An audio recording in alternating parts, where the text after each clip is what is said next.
That's interesting.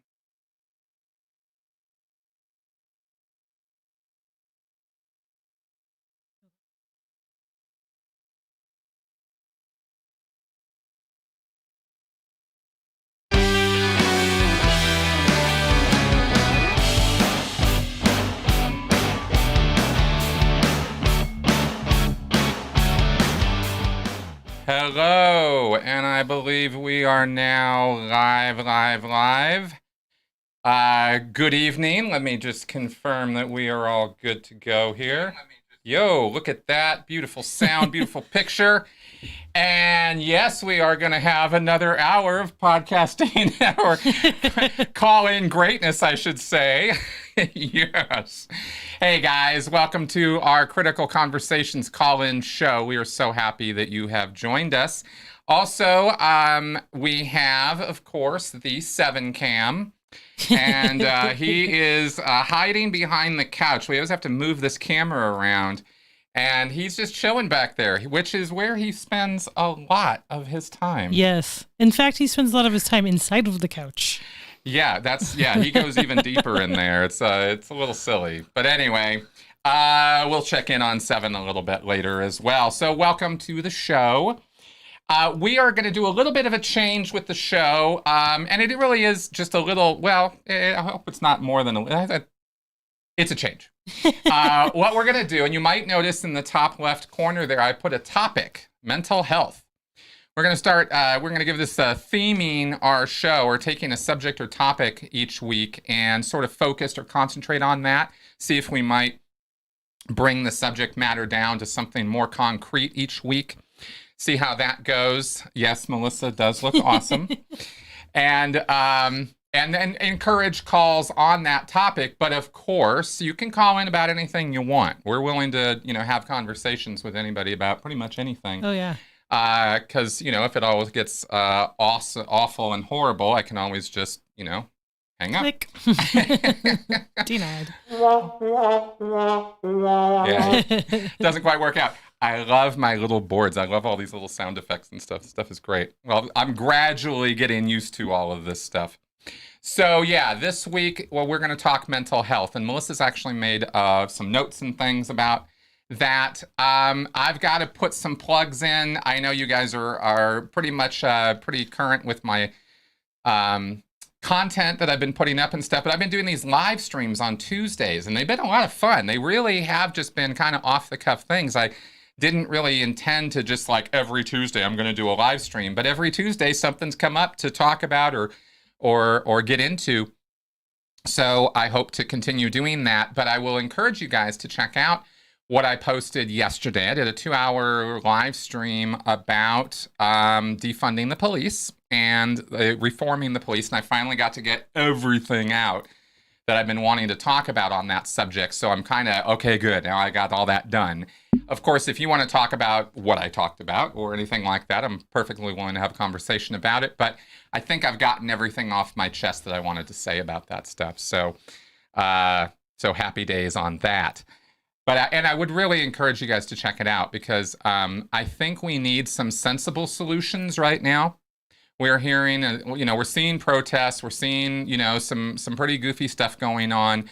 And I was telling Melissa before the show, I hate pushing back on what's happening right now with the whole Black Lives Matter thing. I hate feeling like I need to push back in any way. I really do. I don't like it because I support equal rights. I support human rights. You guys know I'm all about that stuff. But I got that thing about cults, and authoritarian measures and things like that, and this ideology at the heart of this thing, of the organization of Black Lives Matter, not the topic, not the subject matter, not the movement, but the organization has some red flags, and I just wouldn't be doing me if I ignored that or didn't say anything about it, given the importance of this movement. So, baby, yeah, we're going to talk about mental health. Mm-hmm. And Melissa actually did a great job putting some talking points together. and on both on a personal level and maybe on a social or societal level in terms of mental health. So, and you have certainly had a different experience from me. Yeah. I was going to say more experience, and I think that's actually true. I mean, you've been dealing with some of these things your whole life. I've been dealing with certain issues, of course, since leaving Scientology, and only after I got out, years after I got out, did I even realize that maybe possibly I had a little depression and anxiety and PTSD and all that from the Scientology experience. But you've also been dealing with things your life, and we did a podcast about that. You want to tell the folks what you've been dealing with? Well, I've pretty much had depression since at least junior high. I mean, it wasn't diagnosed then, but when I look back on it and think about it, it's like, yeah, it was going on then. And I've definitely had anxiety since at least high school. I remember I used to get these panic attacks, but I didn't know they were panic attacks. So we were going to the doctor, and it was like, oh, maybe it's some kind of breathing thing and you need an inhaler, which didn't do anything. So it was like, it took forever to get diagnosed with that too, but that was going on most of my life. Right. So you've put together a few points of misunderstandings, confusions, problems that people seem to have dealing with people who have mental health issues. And, there's a lot to say about this. We're not even I don't know that we're even going to get through these talking points tonight. But it's such a difficult topic because it gets into when you start trying to define and figure out what is mental health, what is a mental illness. You have chemical imbalances and you got chemicals or whatever in your brain, but what's a normal brain even look like? Yeah. Are we sure about that? Yeah. What is normal? Except sort of the average of all of us in a culture or group. And that's sort of the norm that we adhere to, Is that a mental health indicator, or what if everybody's crazy? Anyway. Maybe we are. You see the problems connected with this, but what have you seen and run into as an individual with this stuff? As far as misunderstandings go? Yeah, and dealing with others on mental health. Well, I mean, as far as dealing with others, it's definitely real. I don't, how we define it, how you measure it is, we haven't quite figured that out yet. But, being around a lot of people my whole life that are bipolar and borderline personality and stuff like that, it's real, man. You see people in a manic state and you can't always help them. They're thinking that they're a superhero and doing weird stuff and people just think you can run that away or exercise that away or drink water or something. And you're like, no. I used to be one of those guys. As a Scientologist, I was one of those guys. I thought taking a walk, taking your vitamins, especially mega doses of them, looking at things, touching things. I thought that was all you needed. And they help. They're a great help, but they don't fix it all. You need therapy. Some people need medication. Because sometimes it's just that tough. I don't want to say bad, but that tough for people with their mental illness that they do need medication. It doesn't work for them to just exercise and eat right. Like for some people that helps out a lot, but for some people it's just never enough. Yeah, exactly. For me, I need medication. It's just a thing that I have to do. Yeah. And she taught me a lot about that, about, it helped me unlearn a lot of Hubbard's bullshit and the anti-psychiatry message of Scientology, which is so extreme that it's just ridiculous. I mean, they literally have painted psychiatry out to be, literally, it's not a hyperbole or exaggeration for me to say, they paint psychiatry out to be the same or worse than Nazis. Those are the comparisons they make, right? And they actually have blamed psychiatry for the Holocaust, not Hitler. Oh my God. Yeah, there's a whole book, Psychiatry, the men behind Hitler. I read it when I was a Scientologist. I thought, this was the real deal. I thought this was the factual stuff, So I had a lot to unlearn. I mean, psychiatry has a dark history, that's for sure. But, they're trying to do their best right now. they don't know everything yet either, and they're just doing everything they can. That's And the thing. they know more now than they ever did 100 years ago, but they still don't know everything. That's for sure. Yeah, exactly. What other sorts of either difficulties or misunderstandings do you run into with people on this? I've heard before, that people with depression are just being lazy. That's just an excuse. And you're like, I don't think you've ever been depressed before then, dude. Right. Well, also the misunderstandings on this. People thinking depression is just you're sad. Yeah. Oh, you're just having a sad spell. Oh, are you having a bad day? Oh, like they treat it like that. Yeah, And instead of like, no, it's kind of a bad week or month or whatever, and it's, sometimes sprinkled with some suicidal thoughts and how much you hate yourself and all that kind of thing. And it can be very deep sadness and a very dark, numb place where everything just kind of is either numb or just everything hurts, and it's hard to put into words, but yeah. People think you're just not getting out of bed or something because you're lazy, and you're like, no, I just can't get out of bed. Yeah, exactly.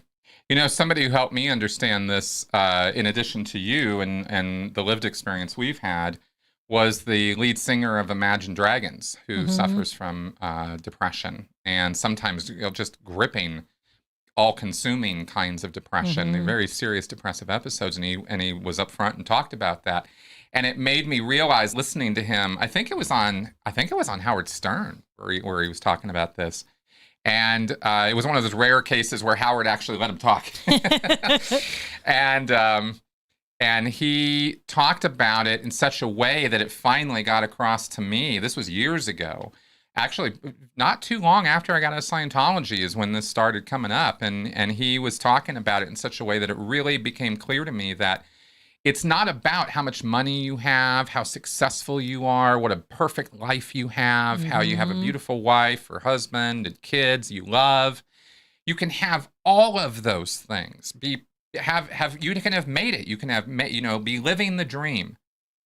And when this hits you, when you have one of these episodes, one of these ride the waves, you're riding it. There is no amount of happiness and joy and money and anything else that's gonna impact what's happening. You can have $1 million and that's not gonna kick your mood. Yeah. It would be nice if it worked that way, but yeah, I mean, you might get a higher quality of doctor, I guess. Be able to pay for your meds easier, but. Yeah, that's a huge problem for people, paying for their meds. So we'll get to that later, hopefully. But well, what else you got there? Well, one I heard recently, this was online, was that people with mental illness are unstable and shouldn't be hired.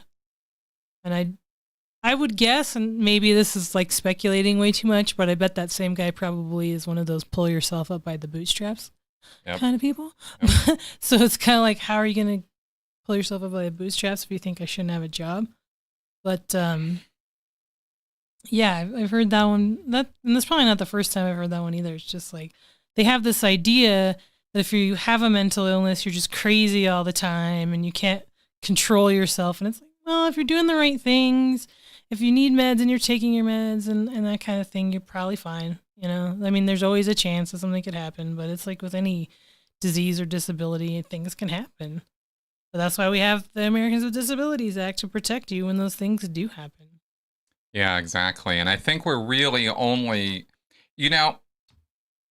I know from my, actually, maybe we should get into that when we get into the social stuff. I want to finish covering this first, but there's a lot to talk about with the social end of this and the government side of it and what services can be provided and how that should look. But please continue. Yeah. And I learned recently too that like places in like China, at least for teachers, they won't hire you if you have a history of mental illness. I don't know about other jobs, but I thought that was interesting. Like, I always feel like we're not far enough in understanding, and there's so much stigma in the U.S., but then you learn about other countries and you're like, God, it's so much worse over there. But I can't believe that. Like, I guess I don't know what their ideas exactly are about mental illness in Asia, but I think a lot of places it's real stigmatized and hush-hush and kind of thing. So, which is disturbing. Well, I could see how they wouldn't necessarily have a brilliant, wonderful mental health program. Say, I mean, this is just total conjecture on my Yeah. part. But I can see in an authoritarian country like China that they might have issues wanting to acknowledge that Mm-hmm. or wanting to deal with it because, of course, they run their own concentration camps and re-education camps, and they've been doing that from day one of the whole revolution. Right. So they kind of are more interested in instilling issues, mental issues, than And curing fixing them. them. But like I said, that's a very opinionated. I'm not on solid Right. ground when I start talking about Chinese mental health systems. So Well, they'd probably have to admit that they cause a lot of the problems. yeah, I mean, being in that kind of society can't be good for your mental health. exactly. Yeah. What else are a misunderstanding here? That was that one. Oh, and one of the worst ones is a lot of people think you're faking it for attention, especially when you're having like a suicidal kind of thought episode. Like people will just be like, "Oh, you're trying to get attention," and people aren't most of the time, like 90% of the time, 99% of the time, people are not just looking for attention. Yeah, exactly. Did I tell that story on air about the Scientology thing with the window? I don't I don't remember. I don't know if I've told this story before. It seems like this is a good context, even if I have before, because Scientology was exactly like what Melissa just described with the "you're faking it, get over it" thing. Mm-hmm. We had a guy on the PAC base who, Big Blue, who was saying he felt suicidal. He felt really depressed. He was not in a good way, and he wanted out, and he wasn't happy, and he was put under watch, and um, and so a guy was with him 24/7, keeping an eye on him, and they were doing physical labor around the base, and the idea was that it's good for you to work hard, because it keeps your attention out of your head and onto the messed universe and all that. But the guy actually, if I recall the sequence of events properly, I heard about this in a meeting. I was in management, and there was this meeting, and an RTC guy came. Then RTC is the organization Miscavige directly runs, right? And this guy was the RTC representative for Big Blue, and he was in this meeting, and this came up. Excuse me, this guy being suicidal, and his response was exactly that. He was like, "Oh, a loafing faker, huh? Well, I'll tell you what you do with this guy. You take him up to the 7th floor of the main building, right? The big building with the Scientology sign on it. And you open up the window, because they had this old, huge hospital windows. I mean, these things were like 6 feet. I mean, they were huge, right? Maybe not 6 feet, probably more like 4 feet. But they were big enough that it would be easy to just fall right out of them. There's other stories that are a little more humorous than this one connected with that. But anyway, he said, you take this guy up there, you open up the window, and he said, oh yeah, he said, this is what I would do with this guy. I'd take him up there, open up the window, and say, okay, go ahead, jump. I want to see it. Go ahead, and just dare the guy to do it. Wow. And then his thinking continued with, in this made up scenario he's making, right, where he's saying, yeah, go ahead, I want to see it. Yeah, that's what I thought, right? Because he's so sure that the guy's just faking it, that it wouldn't be an issue, and the guy would just be, wouldn't, wow. Yeah, it wouldn't be a problem. And this is what he's telling. This is the senior organization of Scientology. There isn't a higher place to go. So this is coming from on high. This is basically like, the only person who could contradict this guy would be David Miscavige himself. Jeez. And I pretty much I feel confident in saying that David Miscavige would not contradict this man on this point. I'm pretty sure they were in agreement that, anybody who was suffering from any kind of quote unquote mental illness was just a loafer, faker, or PTS, as they say in Scientology. They love their labels. And that's how they dealt with that kind of thing. Wow.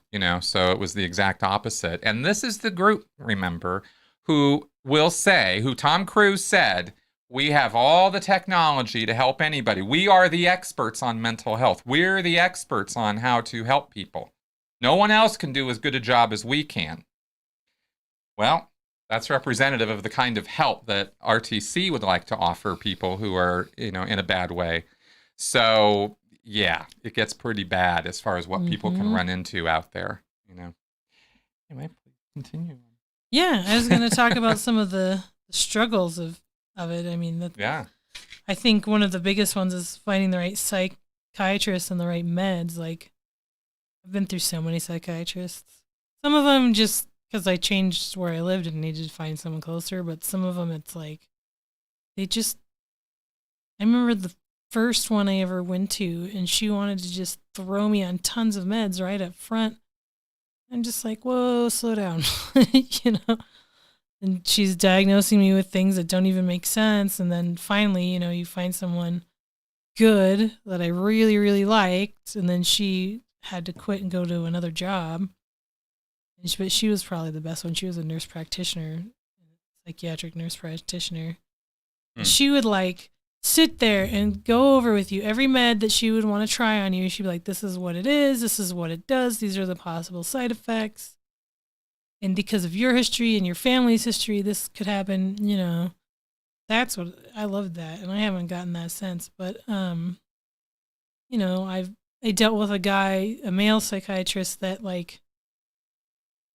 he would go on vacations or whatever and not bother to pay attention to your refill notifications before he'd go on vacation. So then it would be 5 days and you'd be out your medication. And that was when I was on Effexor. Effexor has withdrawal symptoms. It was not a good time. So that's hard. And, getting on the right meds, Effexor had side effects I didn't like. Some of the other meds, I remember Lamictal was real strange. So it took a while. It took a few tries for me to get the right combination, and now things aren't as great as they used to be, so I might have to move things around again, and that happens. I knew someone who was bipolar that they tried 30 or 40 different combos of stuff before they found something that would mellow them out, So yeah, exactly. It really is a bit of a work it back and forth and figure it out. That was again an education for me, watching and listening to you and learning how this stuff works. We had somebody in the caller queue, by the way, and then we lost them. Anyway, if you want to call back, that's cool. The call-in line, 984-214-4154. We are keen to talk to you about this as well. So if you'd like to call in, don't worry about interrupting us or something. I'll let Melissa finish her thought, but we would like to talk to you guys about this too. So yes, it's actually, it's funny. Preacher 1138, does 7 offer mental health assistance to you guys? Oh, well, definitely. Yeah, he does. Yeah, pets are actually kind of amazing that way. I had not ever thought about them that way, because I'd had pets as a kid, but obviously the whole time I was in the Sea Org, I didn't. But seeing how you interact with him and actually, prior to us getting together, I had a real moment one day that was a kind of a mental health moment. I had just been dumped, basically, in a relationship. And I was really down and out. I kind of hadn't seen it coming. It was very disappointing. I was not happy. And I was out in California, and I went over to my mom's place, and she has these little dogs. And it finally hit me, the value of these little creatures, because this little dog, I was sitting there feeling totally sorry about everything and really upset. I mean, it just happened hours before. And this little dog comes up and looks at me and he's this big. He's this little tiny dog, right? And he just looks at me with these little puppy dog eyes. And it was just such amazing love coming out of this thing. And it was a moment. It was a real turning point for me. I was like, wow, I get it with the animals now. Yeah. I've never really gotten it before. And it is helpful. It is a thing to get that kind of, when you're anxious, it can be very relaxing to pet 7, just kind of chills you out. That's right. That's right. Yeah, unconditional love, that's for sure. That's it. That's exactly right. Yeah. They love you no matter what. That's right. So they don't care. That's right. Yeah, so what else? Oh, Oh, we have a couple calls. Yeah. okay, so somebody's calling about that and that. All right, let's go ahead and do this just for grins. We have Christina, I believe, here. Hello. Hello. Hello. Hi. Hi, you're on. Can you hear me okay? Yes, we can. Welcome to the show. What's up? Is this Okay. Christina? Well, yes. Okay, great. Want to make sure I get your name right. Have you heard of Steve Mango before? I have heard of Steve Mango before, yes. Well, he made a few videos, but, he spoke about Karen de la Carrière, and then he spoke about you too, which rubbed me the wrong way.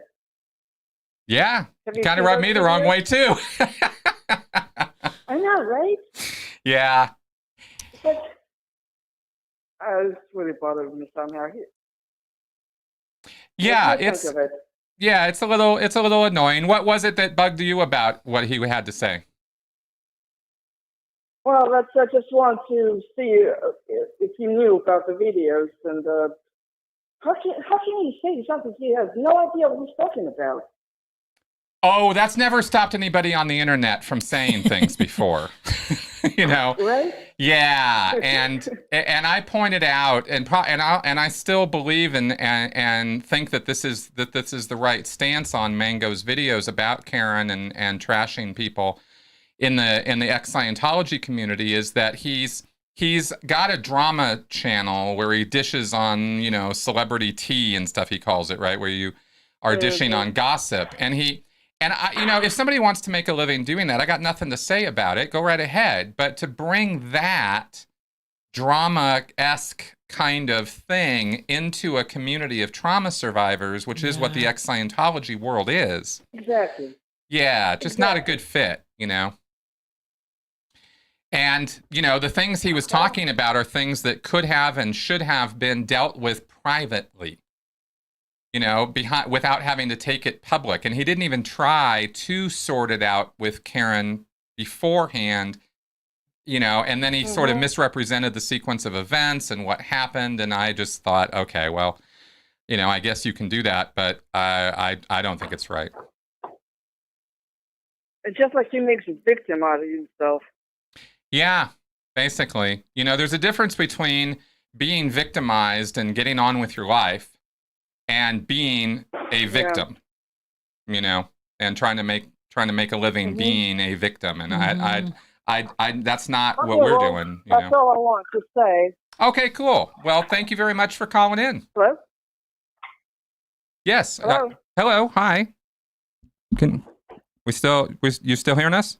Hello, can you hear me? Yes. I'm sorry, I got a bad signal. Ah, all right, cool. So that's all I want to say. So you guys have a good one, okay? Thanks, you too. All right. Good old Stephen Mango. All right, Kelly.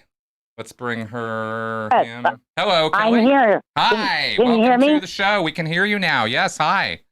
Thank you. It's Michelle Kelly. I have two first names. Ah, Michelle. Okay. Yes. Okay, good. Yeah, I just got the first part there. Okay. Well, I was listening to you guys talk about medication and bipolar and maybe therapy animals.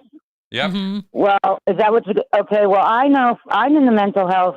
I'm in a mental health thing right now, and what I know is that I have post-traumatic stress disorder, and it's really bad because I had a similar experience to Chris's with a different kind of group. But I do have a therapy animal. His name is Sam, and he's on my YouTube page, and he's an umbrella cockatoo.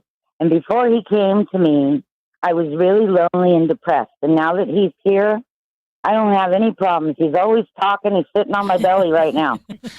You know, but unless the doctors, I know my mother was a psychiatrist, and what I know is that a lot of doctors don't draw blood.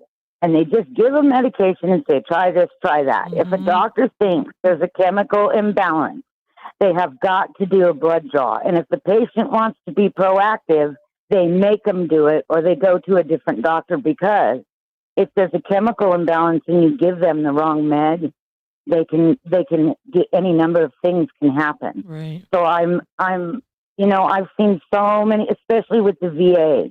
They give them meds, but they don't do blood draws, and they don't make sure, and these guys get psychotic from the meds. You know, Yep. if I don't have a chemical imbalance and they give me an antipsychotic, Yeah. it's going to hurt me. Yeah. So, you know, for all those listening, make your doctors do blood draws and be proactive. And definitely, this animal has helped me so much. Awesome, I mean, Michelle. I'm all for all that. You guys are awesome for talking about these Oh, subjects. thank you. Thank you. Yeah, You're it's welcome. it's an important one. Thanks for that, Michelle. Yeah, That was and awesome. animals are so good at helping. Yeah. Yeah, they You're really very are. welcome. And this animal talks. It says hello. Aw. Yeah, he really talks. He walks around my house and does all kinds of funny things. But it's like I'm not alone anymore, you know. Mhm. Yes. And the one thing I'll say before I go, animals are always glad to see you. They will never let you down, and they just want to please you.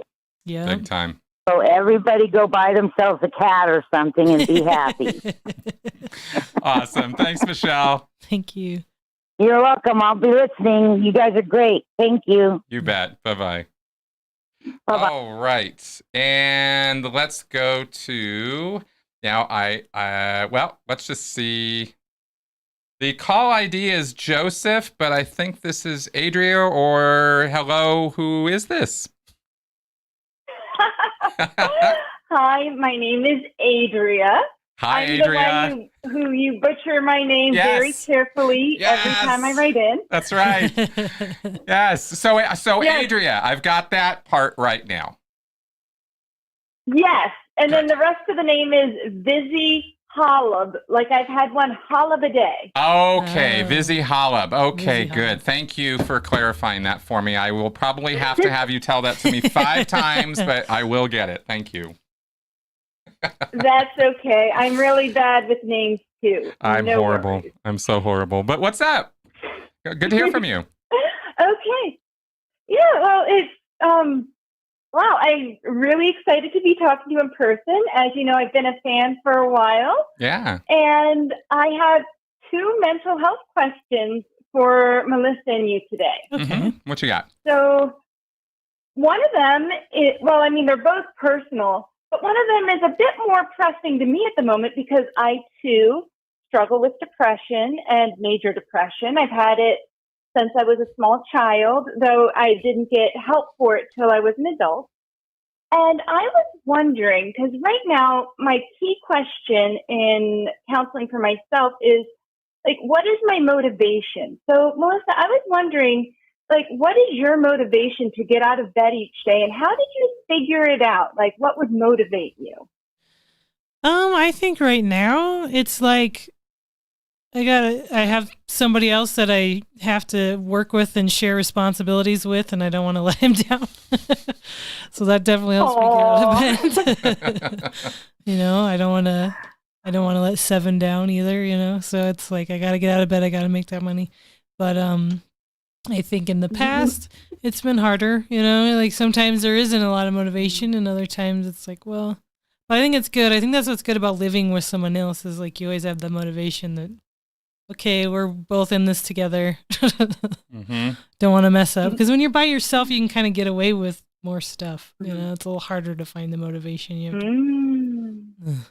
True that. Mhm. There also, I think, for me, because I think I have a little bit of an answer to this too, in terms of when I was, before I met Melissa, or when I was single, of having a very strong purpose or goal, you know, that meant a lot to me personally. It wasn't just about servicing other people for what they wanted. For me, it was about, you know, getting the word out about Scientology or trying to help people or educate people, you know, and that did a lot to get me over some real serious humps and some, you know, some PTSD moments and depressive moments for sure for me. yeah, you got to have that purpose. Yeah. And I'm not saying my purpose has to be anybody else's purpose, but I think having a purpose, Yeah. you know, I don't know. What do you think? Yeah, well, I've been working on that myself, trying to figure out what is my purpose, what is my motivation. There are definitely people in the community that I help just as a friend, as a neighbor, and vice versa. There are neighbors in the community who help me out as a neighbor. So that gives, that interaction is very positive. But I just haven't found something bigger for myself in the sense of like, that would give it more meaning, more strength to that.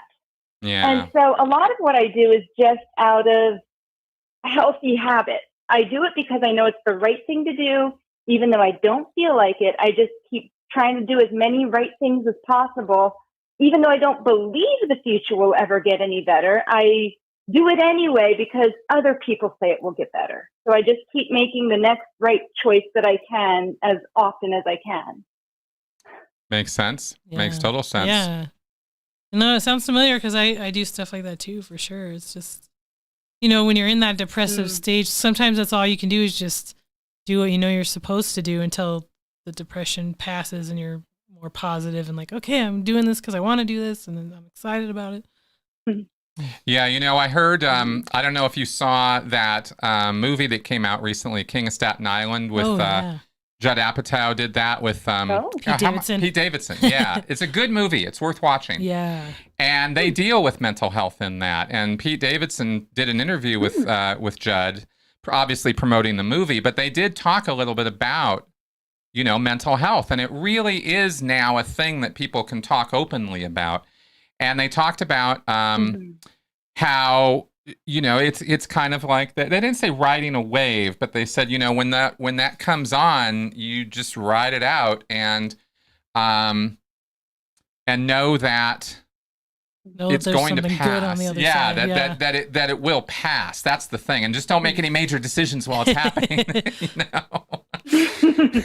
I mean, poor Melissa would regale me with stories about a friend of hers who would have manic episodes and, 2 days later is receiving, pallets of packages from Amazon because they went on a buying spree and stuff, So you want to, wow. Yeah. Mm-hmm. So stuff like that you want to kind of lock up the cards, keep things, as much as possible, of course. Well, obviously we're talking about non-professional advice here, but what else do you run into, or what else is going on with you? Well, I know for me, basically my depression ranges from bad to worse. So I know when I'm in the worst stages, don't make any rash decisions, don't, just call my friends, be safe, tell my doctor. I have a really good plan in place for that. But I lost hope for the future getting better back in 2009. Wow. So, and I was depressed starting in either first or second grade. Wow. I remember that's when I first contemplated suicide. So, I've been depressed for quite a while, but I do remember I did lose all hope of things getting better in 2009. So I haven't found any combinations of drugs or motivation or activities that would get me over the, bad stage. Because, as I said, my depression ranges from bad to worse. So, yeah, that's why it's a bit of an important question to me. Yeah, definitely. I definitely get that. Yeah. What sort of things, if I might ask, and I'm just curious. This is just me. I'm not like trying to play, Mr. Therapist here. Okay, I'm just kind of curious since we're talking. I understand. Okay, cool. Just want to make sure we're clear. But what sort of things excite you? What sort of things are you interested in? Well, at the moment, it's really hard to think of what I know what things have excited me in the past, but right now it's hard for me to work up any excitement over them. Dance is one of them. But it's hard for me to work up excitement about that. That might have been too strong a word on my part. I really was kind of looking for interests and things that you enjoy doing. I think excite might have been the wrong word to use there. I'm sorry. Got it. Yeah, so dance, sewing, writing, those are a few that, making jewelry. I like to make jewelry. Nice. But it doesn't really, right now it's just hard to get enthusiastic about any of it. Yep. I hear you. I totally hear you. Mhm. I don't know if it helps at all, but I have had days and even weeks of that myself, even as a content creator here, with the output that I do. There have been times where I've had to kind of go a little bit on cruise control. Yeah.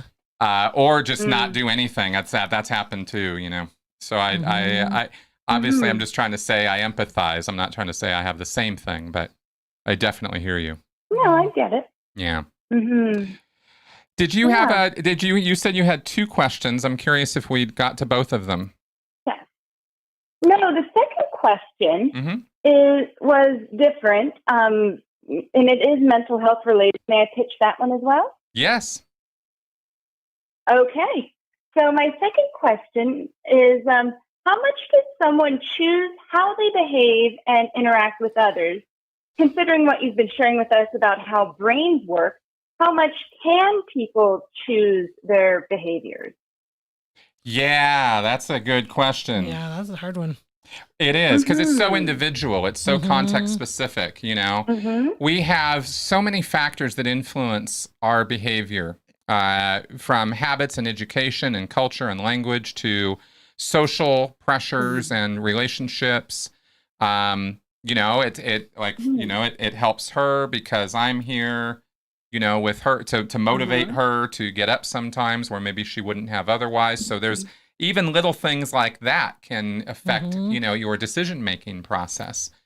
So it's kind of funny. We, what was it, last week or the week before, we talked about the game Trouble, which I keep analogizing to life. We're really going to have to do this. Yeah, yes. And it's funny because it's a funny game only because for me, it really looks to me when we play that game a lot like life in that you're rolling a dice. You have to move that number on a circular board where you don't really have any options as to where you're going to go, right? It's always just in a big circle. And maybe you get 1 or 2 pieces on the board, so you get to decide the free will position there when you roll a dice is which one of these pieces am I going to move? But you don't have any choice as to which direction they're going to go, or if both of them are going to move to a spot that's going to give you trouble, then you have to choose which one is going to be the less of the 2 evils. Right? and I always thought of life like that, You do have choices. There are things, there are paths that where the fork in the road, you get to decide. And those are real. Those exist. You do get to choose some things, but there's so many other things where our choices are constricted, Oh yeah. What do you think on that thing, on that topic? Yeah. Well, as far as my life is concerned, the way I think of my life is, I was dealt a hand of cards, but it's my choice how I choose to play them. That's right. So, I was dealt a hand of cards. I'm going to play them the best I can. Now, I generally, in my mind, that question was really applying to people I know around me. And I look around and I know they can modulate and regulate their behavior to a certain extent because around strangers, they can act one way, but around people who are closer to them, they can act another way. That's right. And I'm sure we've all encountered that. Yep. So, they're capable of regulating themselves to an extent. But I was wondering to what extent, because sometimes the behavior of certain people really baffles me. And I'm thinking, how much of that is just their genetics and how much of that really is their choice? Yeah, that's the tough one. Obviously, there is no one-size-fits-all answer, which makes it even harder, right? To be totally honest with you, right? I can't, I can't give you a simple answer on that one, but I can say that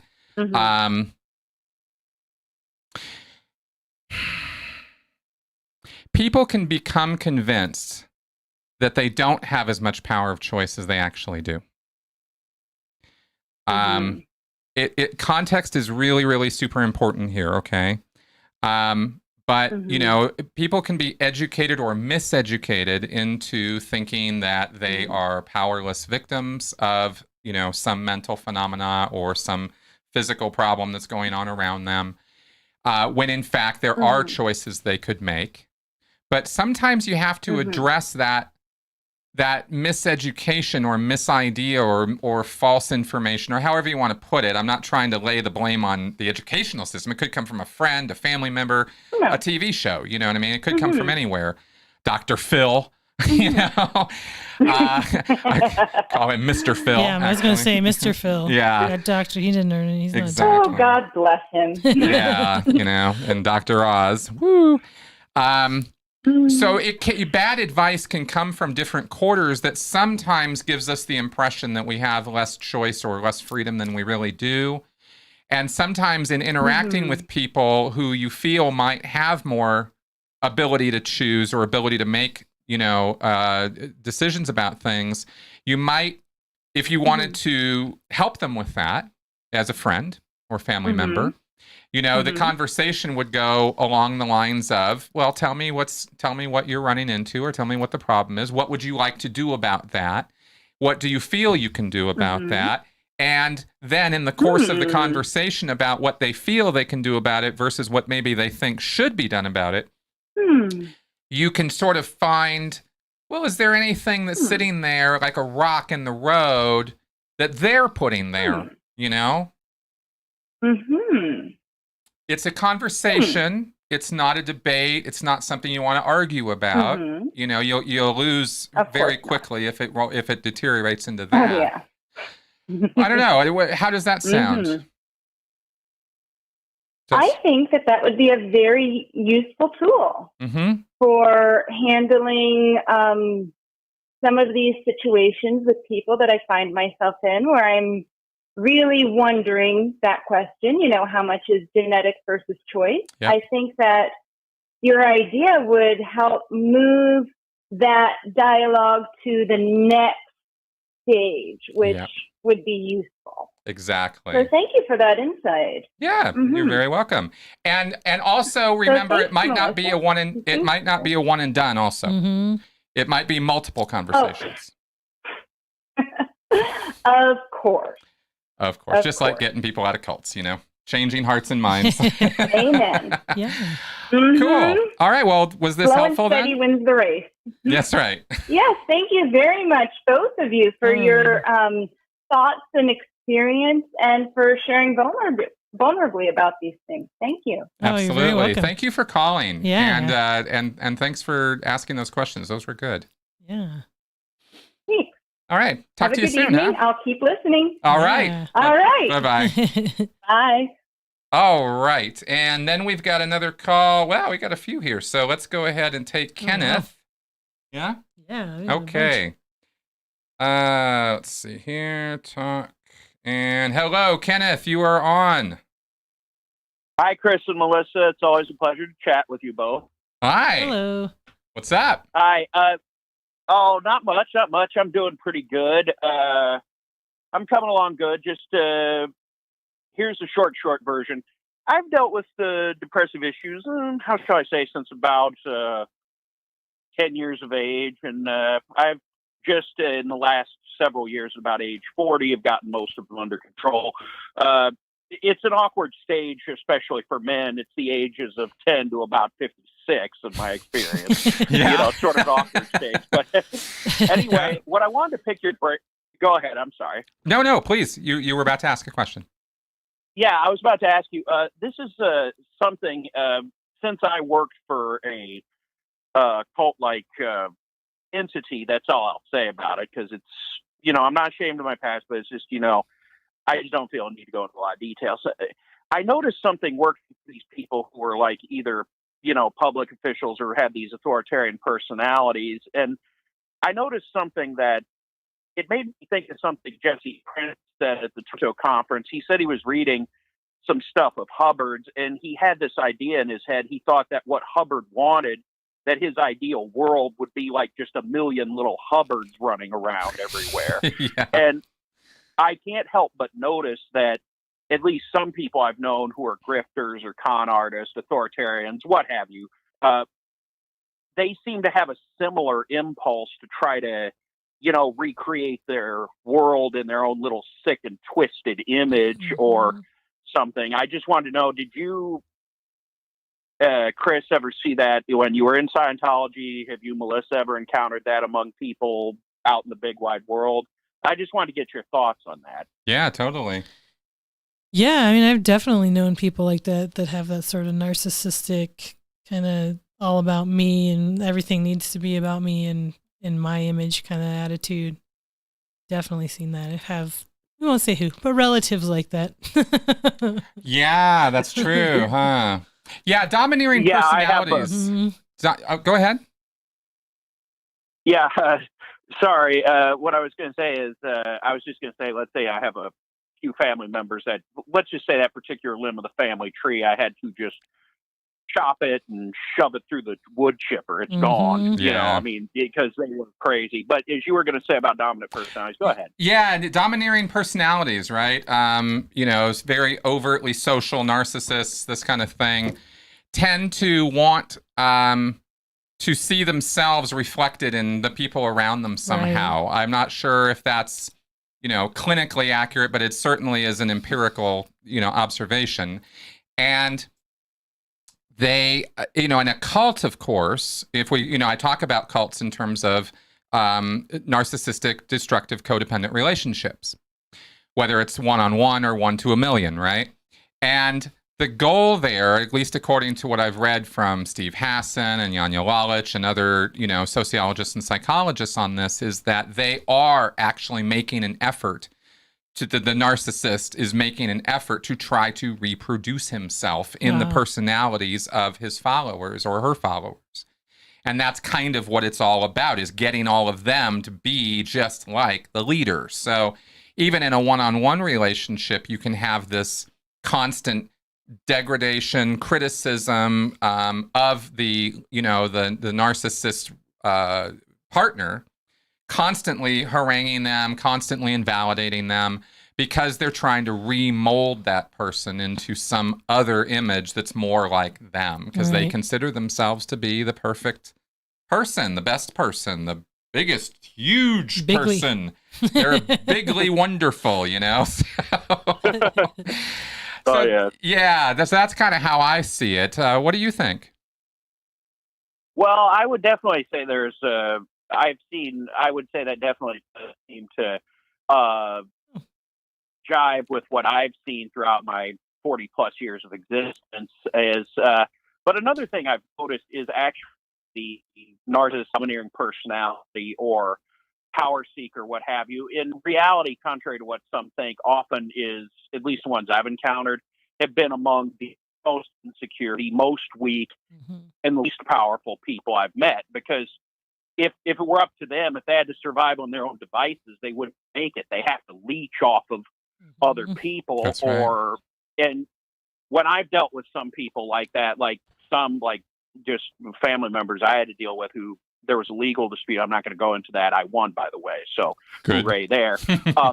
But what I did is, and this was a very stressful time for me and my immediate family, is one thing I noticed is they would seem to get agitated and belligerent, but the calmer I acted, the nicer I acted, or even just the more laid back, the more uneasy they would get. And no, that's just a coincidence. Maybe I was trying to make them a little uneasy, but they kind of took care of themselves. But I noticed the less that I gave them of anything negative to work with, the angrier they got. It was like they're going, it's like, why can't I get you to react? And I'm like thinking, dude, seriously. I mean, you don't have anything I want. Why should I react? Like, seriously, man? And it's just, I don't know. Do you guys have any thoughts on that? Oh, absolutely. Yeah. Yeah, it's like if you set a boundary with them or you stay calm, it just really upsets them because they need to walk all over you and your boundaries. And if you're not letting them, oh no. That's right. Because that's you exerting power, right? And you can't have power in that relationship. You have to be the one who doesn't have the power, or probably more precisely, you have to, certainly in a cult situation, your power has to come from them. So if you're originating or having your own, if you're standing up for yourself, if you're thinking independently, if you're having your own thoughts, that's a huge red flag as far as they're concerned, and they act with with speed and ferocity to try to stamp that out. Yeah, I would definitely agree with that. One thing that helped me, and I don't know if this has helped you guys, is there are a few just odds and ends, good sources or things I've drawn from to help me with situations, especially some of the comedy of Christopher Walken, ironic, with liners or just keep people at bay. Or this is just a funny example. Is I borrowed this sort of a little bit from a movie. I'm just going to go into it anyway. Long story short, a close relative of mine died. Lovely woman. I loved her to pieces. Family were there too. According to her estate, I had to give the eulogy. I was the one to give the eulogy. I had no problem doing that. I loved the lady. But the other side of the family asked if they could give suggestions for it. And I'm like, yeah, okay, fine.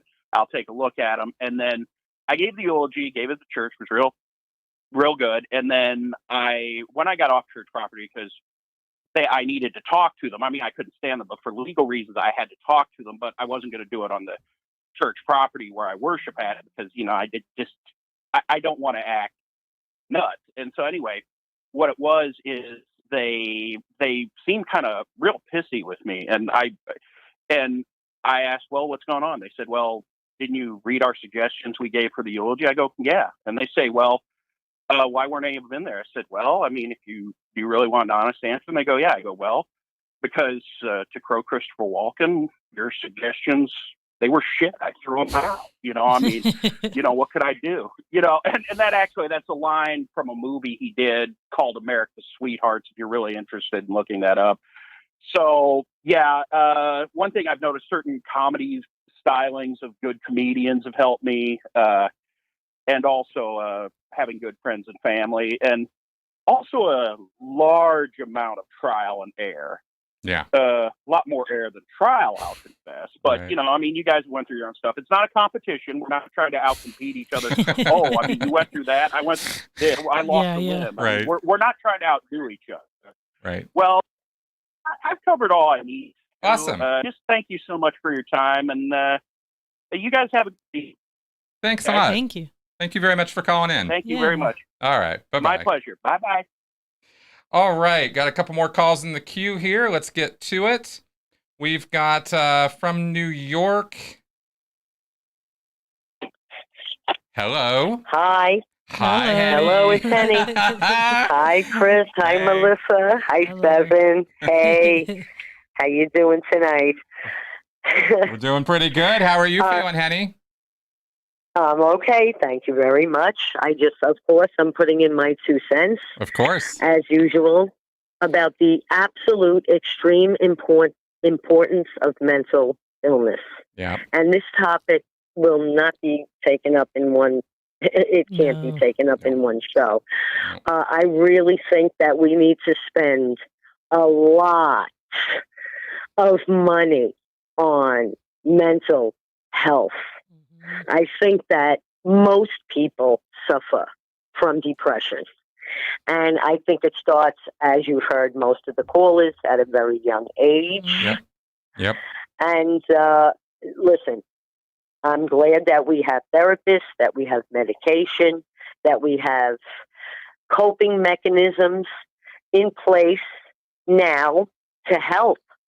But we're still, I say we because I'm in that, okay, we're still stigmatized. Yep. It's not like you can say, oh, well, I'm mentally ill, and people are like, oh, we feel so bad. It doesn't work that way. Nope. Right. So, no. And really, it's so pervasive. I believe it's more pervasive than we acknowledge. We know very little about the brain and how it works. Yep. And we really need to spend a great deal of time and energy and money in trying to help people. Yep. You have different. Am I right? Oh, you have absolutely. different levels. Oh, yeah. No, you're right on the money. Yeah, Oh, yeah. I mean, yeah, you have different levels. You have people right. that can't cope, okay? Yep. And then you have other levels where there's people that it's harder to cope, but they manage. Then you have the functionally mentally ill. I mean, it is pervasive. That's right. Mhm. That's right. You know? And it's something that we're going to keep finding and sorting through, because Please. because it is so new, this topic. I mean, we really have only been dealing with mental health as a thing for about 100, 150 years. There's just nothing. I know. It's nothing. I know. It is nothing. It is nothing. And Chris, let me tell you something. When I was growing up, I remember Geraldo Rivera going into Willowbrook. No, I mean, it was horrible. Oh, is that a mental institution? Yes, it is. Yep, And it was in 1972. Oh. And I think that was like, really not, it was like yesterday, it seems to be, when it comes to trauma, okay, and mental illness. It really does. Yeah. And, okay, we're not in that state. But what state are we in? I'll tell you, in some ways better, in some ways worse. Mhm. I mean, thus in 1972, the first thing that comes to mind for me is One Flew Over the Cuckoo's Nest, right? And that was kind of the state of things. And it's not that long ago. And in the 1970s, homosexuality was a mental illness. I mean, we've got, there's a lot of opinion in there. There's a lot, there's science has been incrementally but slowly working its way into this field. Actual scientific method versus people in lab coats calling themselves scientists. So it's so new, and neuroscience, I think, is really going to provide us with the answers, but it's still so new. Yeah. So we're unfortunately in the position of that, I know. I really hope that we do something, because it's not right when you have most of your society suffering like this. That's right. That's exactly right. No, really, and it has to be addressed. Yeah. Just because you can't, it has to be addressed. It has to be. And like I said, so many people suffer from it, on different levels. And I would always, suggest the positive. I tell myself whenever I hear that, that negative, just shut up. Nobody's listening to you. Shut up.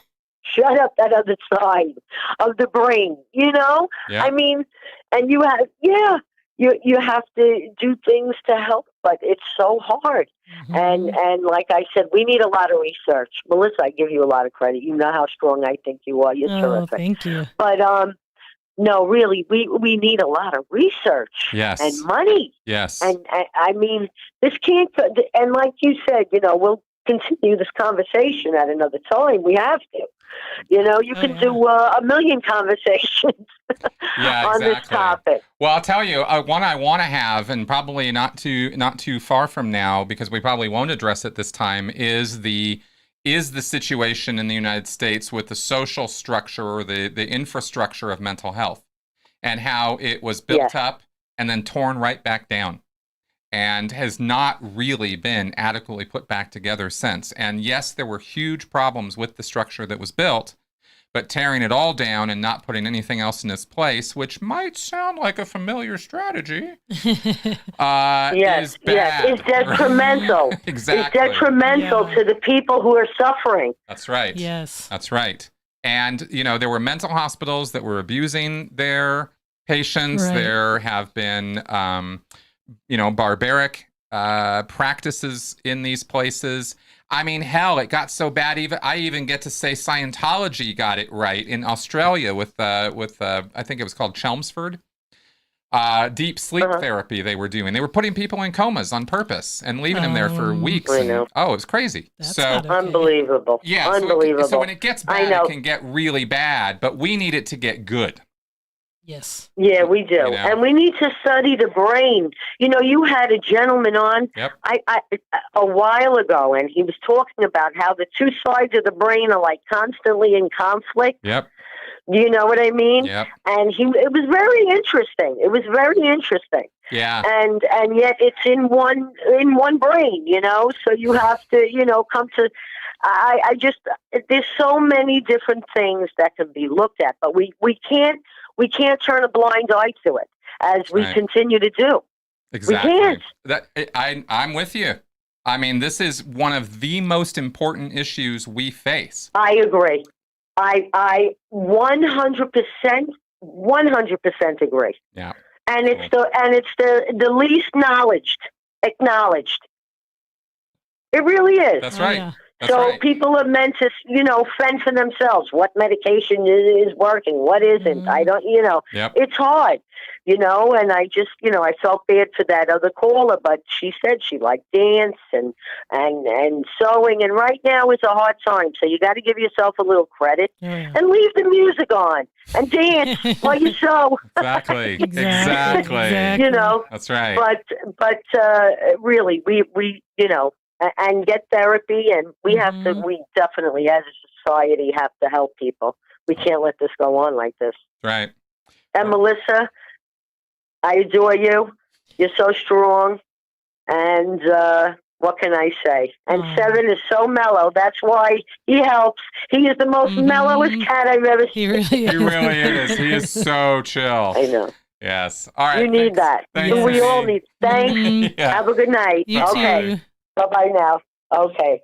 Bye-bye. All right, cool. I love Henny. She's just kind of she's awesome. great. All right, got 2 people in the queue. I do see you. I want to quickly check in with a couple super chats we got. Thank you very much, Couch and Robert Roberts. And I think you're sitting here talking about as book. Oh, yes, you're talking about Stephen Fishman.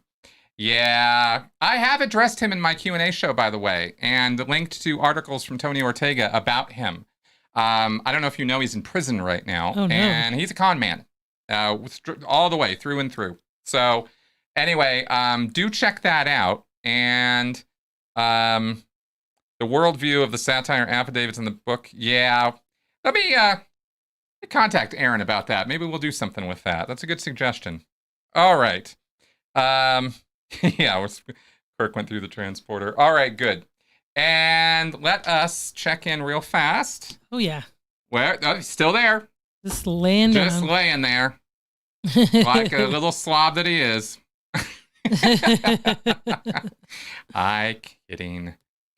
All right, Seven's still sleeping over there. All right, we got more in the queue. Here is Mark. Different Mark than last week. Let us talk. Hello, Mark. You're on the air. Chris. Hey, man. I'm on here. Welcome to the show. So you got my message on time. I'm the right Mark this time. That's eh? right. That's right. Definitely got it. So what's up? Don't mean to imply the other marks were wrong, but just a couple of questions. One of them is, obviously, I think some of your listeners know I've got a Scientology past, and coming from that, I was curious how many other ex-Scientologists you've talked to that have had to deal with mental health, not necessarily for themselves, but for others. And do they have a hard time reconciling that? It's like, little Johnny's got some issues. I don't really want to take him to a psychiatrist who's going to, lop his brain out, these types of things. Yeah. Have you run across that? Yeah, I definitely have. I've run into everything in terms of the spectrum of responses to mental health and mental illness in the ex-Scientology community. The second gens tend to be the ones who tend to, from my experience, of course, which is all that I can speak to, the second gens tend to be the children who grew up in it, tend to be the ones who are more cognizant of and more willing to acknowledge that mental health is a thing and mental illness is real, and they are experiencing it. And they tend to be more in agreement that those are legit problems, and that psychology and psychiatry are fields that are trying. I think we all acknowledge they're not where they need to be, but at least they're making the right effort. The old guard, on the other hand, right, older people who come out of Scientology tend to skew more conservative on that, or tend to push back more on it. I'm speaking in broad generalities, of course, right? There are always exceptions, but that's how I've seen the community kind of split. It's not like all the oldsters. I mean, I'm an oldster, right? But I'm also second gen. So, in the non-second gens, I see push back more. I guess that's really the only dividing line I can put there. Yeah, I could definitely see that and agree with that, because that's kind of the situation I was in or am in. And I want to go back to one other point, just kind of revisit this because it leads into my next topic. The kind of the concept of, you're faking it, or, you're just, doing this to get sympathy, or that type of thing. Yep. I find myself, I'm really easy for me to do that because I don't think I really have had any real ongoing depressive moments. Or I've had times down, of course, and things aren't going right. Everybody does, but I'm not the type of person who tends to get depressed and stay depressed and need whatever to get out of it. Yep. So a number of years ago, I adopted my son, and at the time when this started, he was 11, and I was talking with caseworkers and all this, and it was an out-of-state adoption. It wasn't local to me. So went through a lot of stuff, and there's screening and all kinds of stuff to do an adoption. I don't know if you ever looked into it, but there's a lot. Yes, my brother is adopted. At one point, didn't know that. Yep. Anyway, so at one point I was talking with a caseworker, my now son's caseworker. He was a caseworker at the time. Time travel gets me mixed up here, but she was saying, she said, well, he does see a psychologist or somebody like it, or counselor, I think she said, and he's on medication. I said, well, what's he on medication for? And she listed off about a dozen different things, ADA, ADHD, or ADHD, that's what I'm trying to say, PTSD, and a half a dozen more. And I said, he's got different pills for all this? I said, isn't that kind of a lot for an 11-year-old? Right.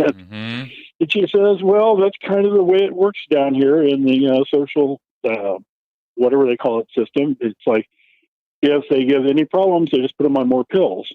And that was basically her words to me. She was really cool. I liked her a lot. And haven't talked to her in a long time, but I think I'd still like her.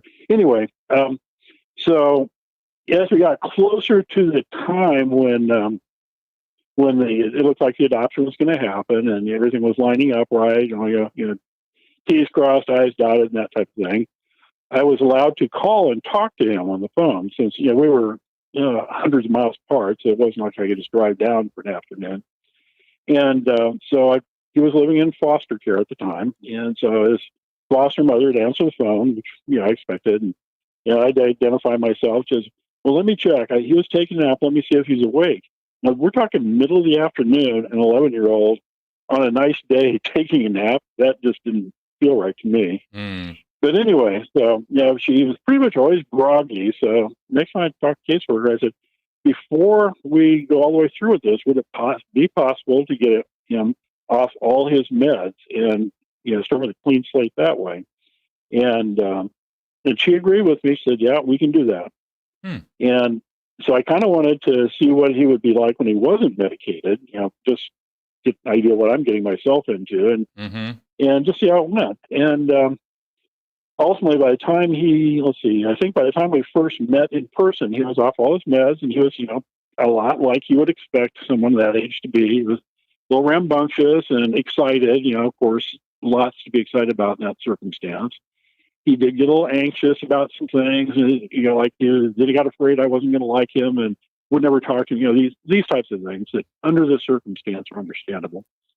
So anyway, did get him off that. And one of the conditions for adoption is that they do have to see a therapist, at least in my state. I don't know what they do elsewhere, but they have to see a therapist or counselor of some sort for at least 6 months as a transition thing. So that way we go to the counselor and they can say, oh, my adoptive parent or parents are evil, they beat me, and, stuff like that. It's a safe place to talk.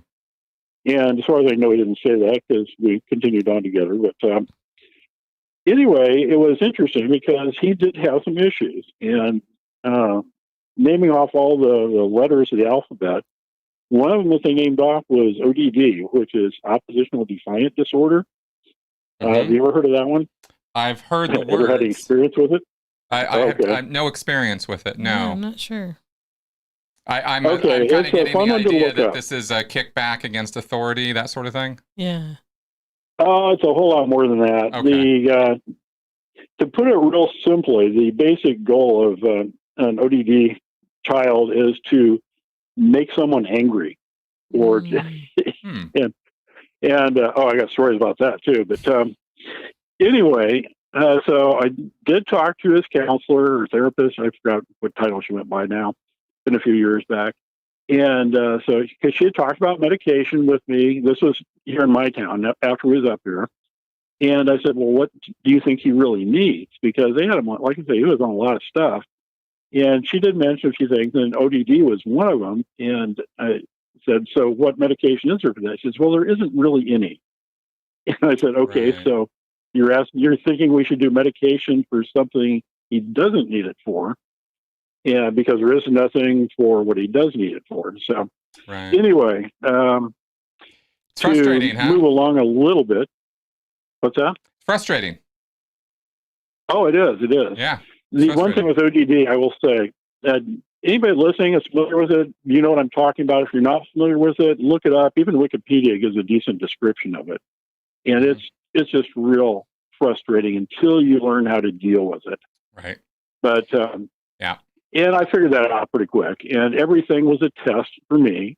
You know, it's like I could see the wheels turning after I get used to it. And it's like, gee, if I do this, I wonder what he will do. If I do that, I wonder what he will do. So I had to watch my reactions carefully. Mm-hmm.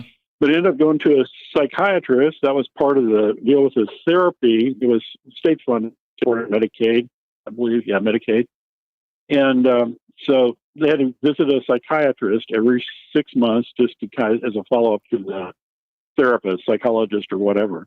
And so he ran through all the things. And my son had already been through a number of those little sessions with other psychiatrists in the past, so he pretty much knew what to do and which buttons to push. But so anyway, after he was done with him, then he went and talked to me, and he says, well, yeah, we can put him on medication. I said, well, do you have anything for ODD? He says, no, there isn't, but if there's something else, we can probably find a medication for that. And it's like, I got the impression, and this, of course, is a lot of my Scientology coming through. Yeah. It's like, are you just here to push pills, or do you really care about the kids you see? Right. Yeah. Well, I didn't see, say that's that. well, I was that's the thing. Let me speak to that for a second, because I think, Sure. there are too many pills being pushed on kids. That's for damn sure. And I think if we're going to move it beyond the conversation about, you know, intentions and malpractice and doctors and that sort of thing, and look at it at a higher level, we just don't have enough doctors or social workers or care providers, you know, who can help these kids out. And so they end up, the pills become the simplest, most common denominator, you know, lowest common denominator solution. And so that's, I think, how that developed, you know, because the pills presented an opportunity for treatment, and they are sometimes very, very helpful, but sometimes they're not. And then you're trying to fit a round peg in a square hole. And, you know, and it's actually, I was going to thank you for also bringing up the fact that this is something that I'm sure is really tough in the foster system. Yeah. You know, which you rubbed right up against, you know. So it's, you know, people tend to get a little about too many pills, and I do too. And I don't think it's just our Scientology past, because it's not just Scientologists who are saying that. But it's very context specific again. You know, it's like, it's so hard to do a one size fits all across the boards on this stuff. There isn't anything like that. Yeah. So this is the closest thing they've come to. And unfortunately, it's incentivized quite a lot financially for them, with bonuses, commissions, you know, pharmaceuticals, et cetera, as we do know from our Scientology past, because they are all about talking about that shady side of the system. Yeah. And it's true. It's part of it. It's part of the problem, you know. So I get your point on that. Yeah, it was kind of bad too, because, you know, down the road when something came up that would upset him, you know, again, normal stuff, and any kid would be upset, you know, things that would happen at school or whatever. Then it was always, you know, do you have any pill I could take so I don't feel this way? Yeah, that was his automatic go-to mentally at that stage, and still today is, I just need a pill to deal with it. And even though pills didn't really help him, other than put him to sleep, you know, that was still his set. You know, I'm sure it says, well, you'll feel better if you take this pill. I'm sure that was the line he got. Yeah, and, exactly. And with kids especially, it upsets me because they're not really in that position to, in my opinion, to say, yeah, I really need some real help here. You know, as you get to be an adult, it's like, you know, okay, I've feel this way, I feel that way. I don't think this is a normal way to feel. Maybe I should get some help. That's one thing. But when you just kind of force it on them in multiple doses, that upsets me. And it upsets me too, especially with children's changing biology and changing brains and changing chemical systems. I mean, you got little bodies that are growing so fast and so many things happening with them. And, to introduce more chemicals into that system can be helpful if it's the right thing at the right time. But I can't think of a target population you would want to be more closely monitoring and keeping on top of than kids, and teens. Yeah. Because man, I mean, the teenage years themselves are sometimes feel like a mental illness, exactly. And that's just regular life. So so it's a rough situation. I wish there were easier answers to it. I totally agree with what you just said. All that, and I'm glad you got the fact that I'm not just one of those insane ex-Scientologists feeling this way still. No, not at all. This has been my problem. Is I came out, looked at psychiatry, said, hey, it's not that bad. Started talking about it, started pushing it, in that direction. I mean, hell, BetterHelp is one of my sponsors. I really am about people getting therapy. But, as with anything, it can become a one-size-fits-all situation, or it can be misused or simply abused because, we're creating a factory line rather than an actual line of help and assistance for individuals, and that's unfortunate. There's systemic reasons for that. There's individual reasons for it, but it sucks no matter what the reasons are. Kind of to tie this back to other current topics. I know you. Well, we do have somebody else in the queue I want to get to, so I'd like to move toward wrapping this up if we can. But if you have a quick point, I'd like to hear it. Yeah, I'll make it real quick. It's just you talked about the police needing a better education, that type of thought. Yeah. I think a lot of our healthcare professionals need a similar type change in curriculum. Yeah. Yep. It's not just the pills. It's not just this. I think that needs to be looked at. I don't know who would do it, but I think they need to have a little bit more tools in their box than push pills. I agree. Completely, man. Definitely. That was my tie-in there. Awesome, man. Good tie-in. Thank you. All right. Well, thank you very much. I love your show. One quick complaint: you do too much. I'm still halfway through your Q&A from last week. So. I haven't looked at yesterday's live one yet. I'll try to be less productive. I'm sorry. Yeah, take some pills or something. I know, right? Jesus, calm down, man. Take a chill pill. All right, man. Talk to you. No, seriously. Love it all. Thank you very much. Bye. Bye-bye. All right. And let's get to this other one here. Jubilee. All right, hitting the talk button. Hello, is this Jubilee? It is. Hello, Chris and Melissa. Can you hear me? We can. Yes. Hi, welcome to the show. Hello. Hey, thank you guys both so much for having me. I just want to start by saying, first of all, an extended thanks. As COVID has been happening, we've all been getting more comfortable with video feeds in our own homes, but here you are just welcoming us and having an open conversation. And about a topics that are not easy. So thank you. Thank you for doing that. Y'all are an example to me and a lot. So thank you. Awesome. You're very welcome. I'll give you a little bit of background about me. Yep. Oh, thank you. I'll give you a little bit of background. I am in Oregon. I'm originally a Californian. I'm not going to tell you my name or the names of some folks, and that's partly because there is a Scientologist in my life, and they don't need any extra drama, as I think you know. Yep, anyway, totally. My background as far as tonight's conversation has to do with my aunt and my ex-boyfriend, both of whom suffer from bipolar. Okay. And I'm not really going to tell you a ton except to say that the experience of being in someone's life like that is wonderful and awful and confusing and complicated, right? Yep. And it's made me question a lot of things about how they question their lives and about what their lives are like when they are or aren't not on their medication. And if you know anything about bipolar, you know that it's a particular disorder or disease, however you want to frame that, where the people afflicted with it tend to feel specifically when they're on their medications that they need to get off. So it's interesting that the person who is just calling in was talking about those that are taking medications to remove a feeling, and then there's also this whole side of people who want to get off their meds, excuse my language, get off the meds, and that may or may not be what's good for them. Right.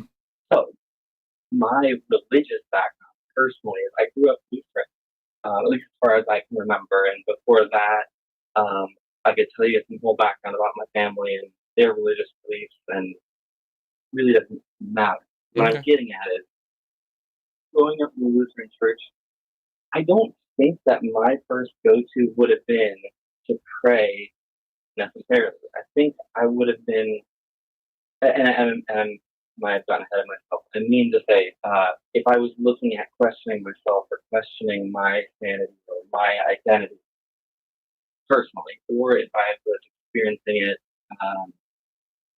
with a family member or loved one, I don't know that my first route would have been to Jesus or as the church would have prescribed it.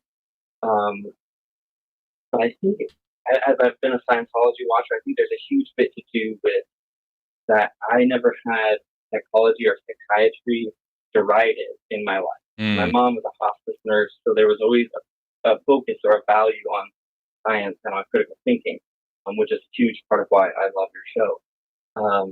So I don't think that I ever developed a then, thus, Jesus is the only way to an answer for this. And so my question for you, and honestly y'all, Chris specifically, is when you were in Scientology, if you were questioning your identity or yourself, would your source route have been through LRH, through Source? And afterwards, if you're still questioning parts of yourself, where do you look now? What tools in critical thinking do you use? And then Melissa, kind of same question, but obviously minus the Scientology. What tools do you use if you have moments? Cool. Okay, so when I was in Scientology, all answers in truth derived from L. Ron Hubbard. So pretty clearly I would have looked to him, right? And he made it very clear, and the Scientology materials made it very clear, that psychiatry and psychology held no answers for us, and it was really a spiritual problem that I would address with auditing. So that was the one-size-fits-all solution in Scientology, is just get in session and get auditing. After leaving Scientology, I was thrown into a lot of confusion because I knew that wasn't helping and wasn't working, but I didn't know what would and what was. And it's been a journey figuring that out and not going into any other belief system along the way, which has been hard because belief systems are comforting. They sure are. And it's harder to not fall into that cushion, or fall back into that habit.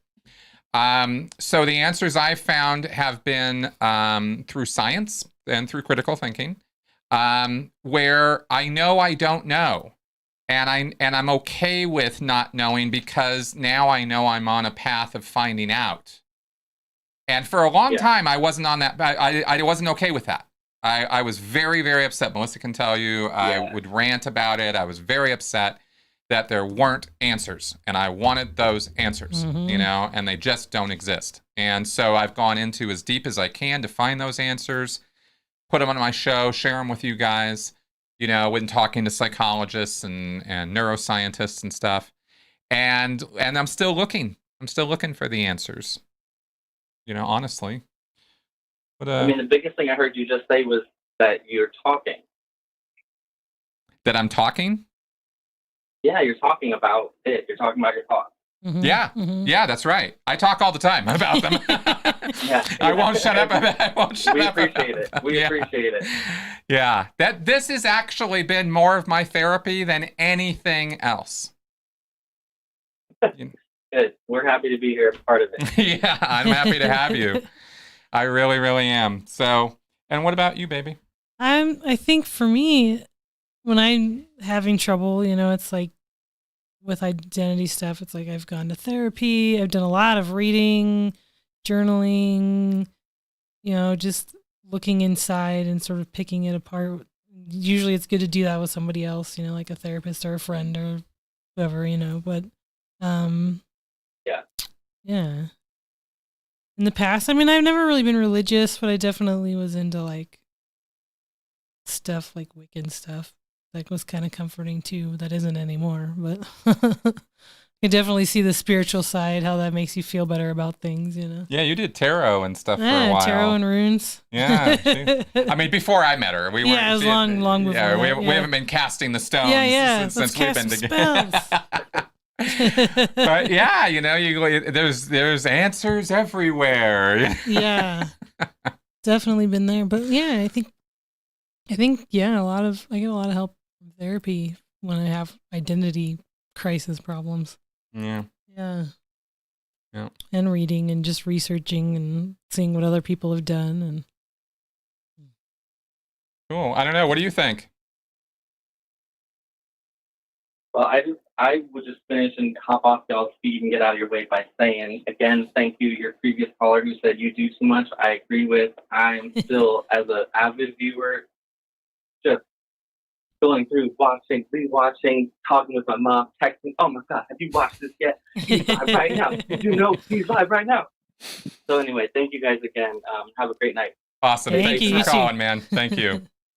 All right. And those are the calls in the queue, so we are good on that. We've had a kind of a little extended length show this week. This is good. And we barely got into this thing. I mean, talk about barely scratching the surface. Yeah. Man. All right, guys. Well, I think we're going to move toward wrapping up for this week. I think we've covered some great territory. I'm completely pumped about all the calls and the wonderful conversation we had with you guys. Thank you very much, you guys, for calling in. Thank you for those super chats. They are awesome. Ike, I did see you in the comments, by the way. And anyway, I just want to say, everybody, thank you very much for coming around and watching us babble on with all of this. And we will, let's see, I think you guys are going to be interested in the podcast this week. It'll be on Black Lives Matter stuff and actually going back to Evergreen. It'll be kind of an interesting conversation. I think you guys will enjoy. And then we'll do this next week. Yeah. Yeah, we'll pick another topic, or maybe we'll do more with this one. I don't know. We're not quite sure yet. But anyway, like I said, thanks for coming around, guys. And let's go ahead and wrap it up. See you next week. Good night.